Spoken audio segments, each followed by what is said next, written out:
I'm going to show you how to create a $1 million digital product. And while it's hard, it takes a lot less time than you may think. One of the #1 reasons business owners fail is they struggle to create an elite product or offer. Now, I've done over $115 million in sales with a single digital product, but anyone can do the same thing using what I'm about to teach you in this video.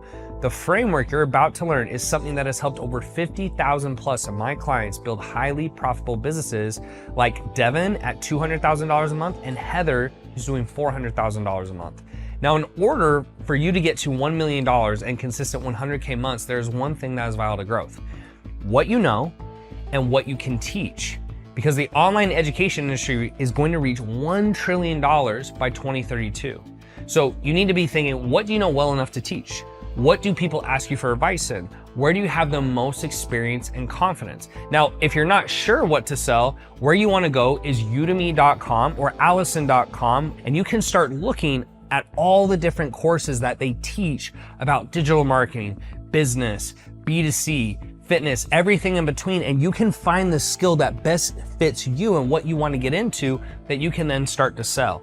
Now, once you've actually figured out what it is you want to sell, what I'm going to take you over to the board over here is the 6-step process you need to build a $1 million digital product. So the first thing that we want to get to is the offer, all right? And about the offer, the main thing you want to have in terms of selling it is what I call a USP, or unique selling proposition. Most people are selling similar things to other people, right? And especially as a beginning business owner, you don't have a lot of experience. You haven't ran companies before, or maybe you don't have a lot of money or a lot of time, so you have limited skills.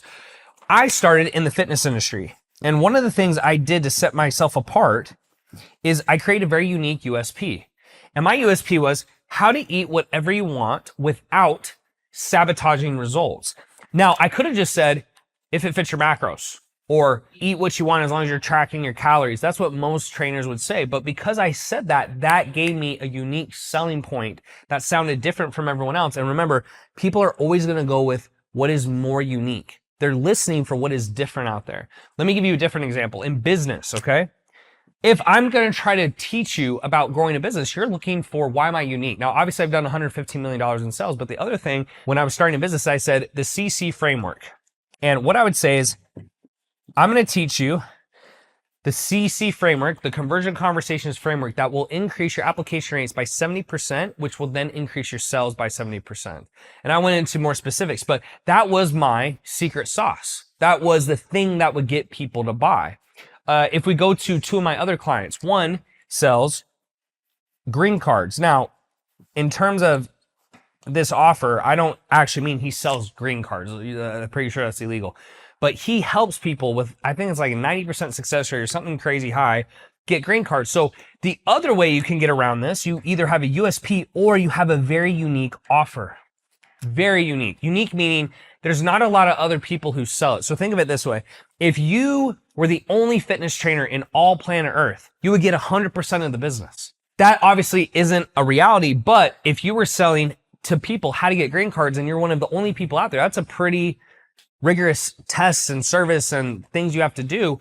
That automatically will set you apart without having a USP. When you combine both, you can make millions of dollars.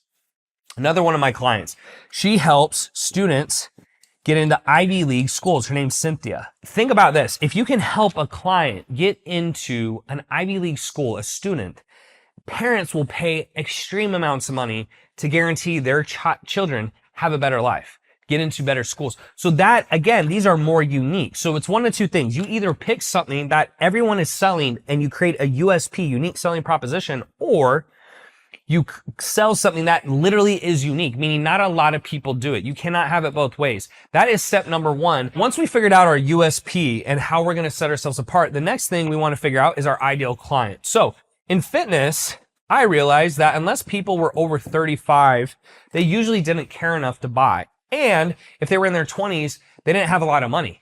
So I only targeted people who were 35 years or older. For business, what I usually find, this isn't the case, so if you're over this age range, don't kill me. But usually 22 to 35 is a sweet spot. Why? Well, think about it. Usually at 22, you're already out of college, so you have a little bit of money you're willing to invest.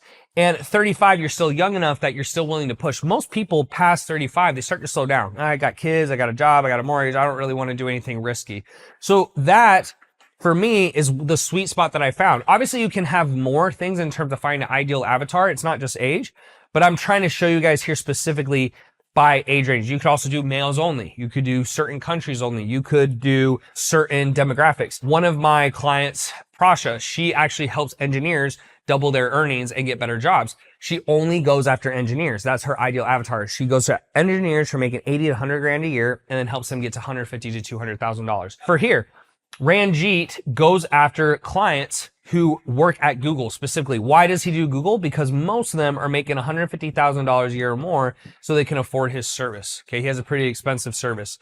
For the Ivy League schools, my client Cynthia goes after adults who are usually in high income areas. Why? Because she tried to go the low ticket route and realized that was a really hard model to make profitable. So she goes to the high ticket route. She charges $15,000 to $30,000 plus, and she sells them like butter. I mean, she crushes. She actually made $600,000 per year without running ads or a big following. She has 3,000 followers on Instagram. It's unbelievable. But that's what can happen with the power of an offer. That's why this part is so, so important. We've gone through our ideal avatar. The next part is understanding what makes a good offer. Okay. And we've already gone through a little bit. Now, if you haven't read the book $100 Million Offers by Alex Hormozi, I highly recommend it. And in his book, the main thing he talks about is determined outcome. Okay. I'm just going to put simpler words: risk, time, plus effort. Okay. So think about what I help people do. And this is the hardest part of my job, is I help people build their businesses. So the determined outcome is usually pretty good. Let's say you make 100 grand a year or more. Okay. Most people want that. There's pretty high chance of risk. It can take a lot of time. It could take you minimum 4 months, 3 months, right? And the last thing is it takes a lot of effort. So this only gets a 1 out of 4 score, because if you're looking at the model in $100 Million Offers, he's talking about what makes an offer really good. So this is actually pretty low. If we then take Cynthia's offer, which is helping students get into Ivy League schools, let's think about it. Determined outcome, very high. Perceived likelihood of risk, very low, because she has a 90% success rate.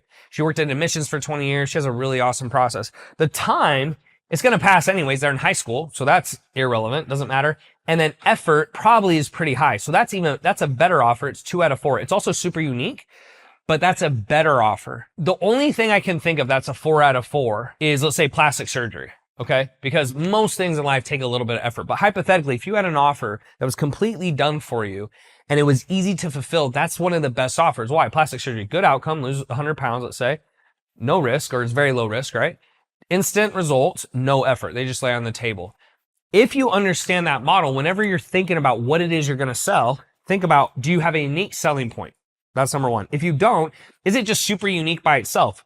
You help people get green cards. You help people get in Ivy League schools. You help people get on big podcasts. Like, there's not a lot of people who can say that they can do that. Anyone can really say, I'm a coach, which makes my industry more hard to win at, because you have to be better, right? It's not that you can't win. You just have to be better, right? My goal as a coach is I always try to help people win at the easiest level possible. The better your offer is, it makes everything easier. It's easier to get leads. It's easier to make sales. It's easier to do fulfillment. It's easier to run the business. So as I'm maturing and I'm getting deeper in business, this is my 7th year of business, I'm trying to pick future business models where the offer has a unique advantage, has a competitive advantage, where if someone is doing all the same stuff, they still can't beat me because my offer is better.